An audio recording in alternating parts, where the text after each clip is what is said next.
આગળ વધીએ તો મહેસાણા શહેરમાં ગેસના બાટલા માટે લાઈનો લાગી અને ભારત ગેસની ઓફિસમાં ગેસ સ્ટોક ખૂટ્યો હતો। સવારથી લોકો બાટલા લાઈનોમાં લાગ્યા હતા અને રાંધણછઠ, શીતળા સાતમ અને જન્માષ્ટમીના તહેવારોમાં જ ગેસ બોટલના ધાંધિયા જોવા મળ્યા હતા। લોકોને ગેસના બાટલા માટે સંઘર્ષ કરવો પડી રહ્યો છે। અમને પહેલાથી જ પ્લાનિંગ કરવું જોઈએ। અહીંયા તહેવારમાં આ રીતે પબ્લિક જે હેરાન થઈ રહી સવારની જે અમને ના થવું જોઈએ અને બુકિંગ કરેલું હોય છે બાટલાઓનું ઓલરેડી, તો આ બુકિંગના લીધે પણ અમને ખબર હોવી જોઈએ કે આટલું બુકિંગ થયું છે તો આપણે એડવાન્સમાં ગાડીને લાવી દઈએ એ માણસોને થોડીક હેરાનગતિ ના થાય। અને વચ્ચે રજાઓ આવી ગઈ।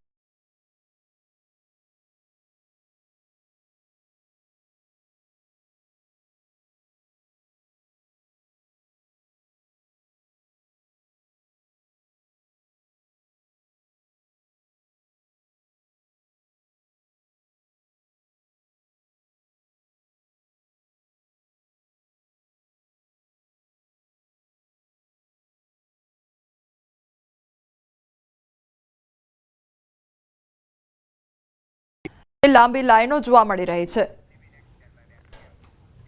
રાજકોટમાં આવતીકાલથી જન્માષ્ટમીના લોકમેળાનો પ્રારંભ થઈ રહ્યો છે, ત્યારે 14 થી 17 ઓગસ્ટ સુધી આ લોકમેળો ચાલશે।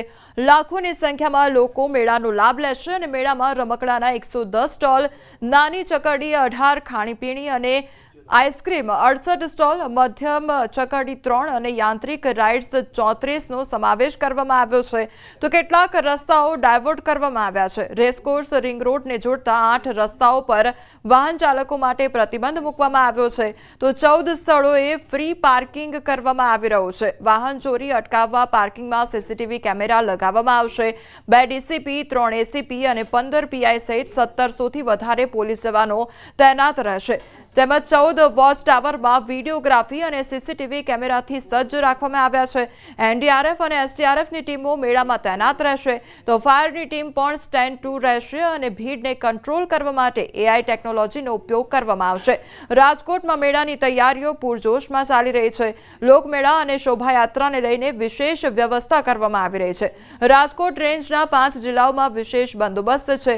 રાજકોટ ગ્રામ્ય, સુરેન્દ્રનગર, મોરબી, જામનગર અને દેવભૂમિ દ્વારકા જિલ્લામાં 90 થી વધારે જન્માષ્ટમીની શોભાયાત્રા નીકળશે। રાજકોટ રેન્જમાં તરણેતરના મેળા સહિત 44 નાના મોટા લોકમેળાને લઈને વિશેષ બંદોબસ્ત તૈનાત રહેશે।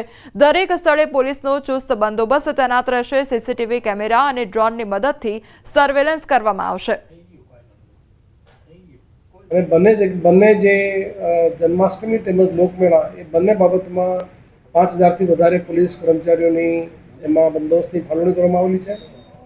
આપને મારફતે પણ પબ્લિકને પણ અપીલ કરું છું કે તમામ જગ્યા ઉપર ખૂબ જ પોલીસ જે ઇન્સ્ટ્રક્શન આપેલા છે તમામનું પાલન કરે, ટ્રાફિક નિયમોનું પાલન કરે, જેથી કોઈપણ વ્યક્તિને અકસ્માત અથવા બીજા કોઈ ટ્રાફિકનો અડચણ ઊભી નહીં થાય એ પ્રકારની વ્યવસ્થા કરવામાં આવેલી છે।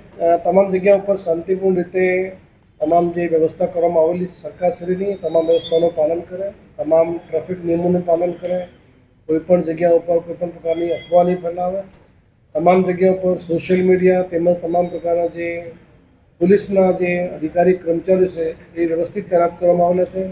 કોઈપણ વ્યક્તિને કોઈપણ તકલીફ હોય તો જે તે જગ્યા ઉપર જે અમારા પોલીસ અધિકારી કર્મચારીઓ તૈનાત કરવામાં આવેલા છે એ તમામને કોન્ટેક્ટ કરી શકે છે અને પોતાની જે પણ રજૂઆતો હોય એનો શાંતિપૂર્ણ રીતે ત્યાં ઉકેલ લઈ શકે।